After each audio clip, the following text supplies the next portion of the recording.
So dynamic rendering is an option that has been served as a solution within Google's documentation. Now they say to use it only as a workaround. It should only be a band-aid. And essentially what dynamic rendering does is if you have a really interactive page and you want to keep that, then you can keep serving that and require client-side rendering pretty much to regular users like you and I.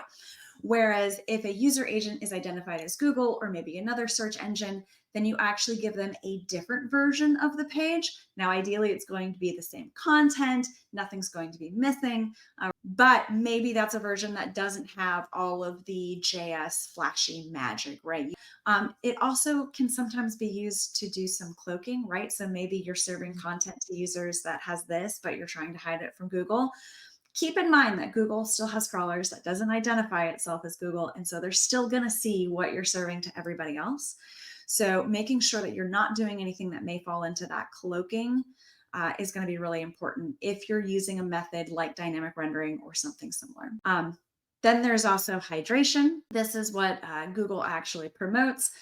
So when we're talking about hydration, it's more about like basically you serve the goodies and then you add the life as needed as the user needs it.